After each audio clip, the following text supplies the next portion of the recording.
Hello everyone, welcome to our channel. Telugu రాష్ట్రాల్లో మారినటువంటి వాతావరణ పరిస్థితులు, పలు జిల్లాల్లో కురిసినటువంటి వర్షాలు, ఈశాన్య మధ్య బంగాళాఖాతంలో ఏర్పడినటువంటి అల్పపీడనం, కాకపోతే రానున్నటువంటి 2 రోజుల్లో భారీగా ఉష్ణోగ్రతలు. వివరాలకు వెళ్ళి ఏ జిల్లాలో వర్షాలు పడే అవకాశాలు ఉన్నాయి, ఉష్ణోగ్రతలు ఏ జిల్లాలో అత్యధికంగా ఉంటాయి, ఇలా పూర్తి వాతావరణ సమాచారాన్ని మీరు తెలుసుకునే ముందు మన ఛానల్ కనుక సబ్స్క్రైబ్ చేయనట్లయితే వెంటనే సబ్స్క్రైబ్ చేసి పక్కన ఉన్న బెల్ ఐకాన్ని కూడా క్లిక్ చేసేయండి. ఇక లేట్ చేయకుండా వివరాల్లో కనుక వెళ్ళినట్లయితే, బంగాళాఖాతంలో కొనసాగుతున్నటువంటి ఉపరితల ఆవర్తన ద్రోణి ప్రభావంతో రానున్నటువంటి 4 రోజుల తర్వాత మధ్యాంధ్ర, దక్షిణ కోస్తా, రాయలసీమ ప్రాంతాల్లో మోస్తరు నుంచి భారీ వర్షపాతం ఉంటుందని వాతావరణ కేంద్రం వెల్లడించింది. ఇకపోతే మనకి మధ్యాంధ్ర, గుంటూరు, కృష్ణా, కోనసీమ ప్రాంతాల్లో 2 రోజుల పాటు ఉష్ణోగ్రతలు భారీగా పెరిగే అవకాశం ఉంది. దాదాపుగా 42 డిగ్రీల వరకు ఉష్ణోగ్రతలు నమోదు కానున్నాయి. ఉత్తర తెలంగాణలో నిజామాబాద్, ఆదిలాబాద్, నల్గొండ, ఖమ్మం, భద్రాద్రి కొత్తగూడెం, మేడ్చల్, మంచిర్యాల, రాజన్న సిరిసిల్ల ప్రాంతాల్లో కూడా మోస్తరు వర్షాలు నమోదవుతాయి.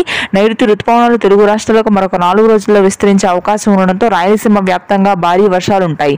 అప్పటి వరకు రాయలసీమ జిల్లాలో కూడా 42 డిగ్రీల వరకు ఉష్ణోగ్రతలు నమోదయ్యే అవకాశాలు ఉన్నాయి. రానున్నటువంటి వారం రోజుల పాటు తేలికపాటి జల్లులతో అత్యధిక ఉష్ణోగ్రతలతో ఉంటుంది. Thanks for watching.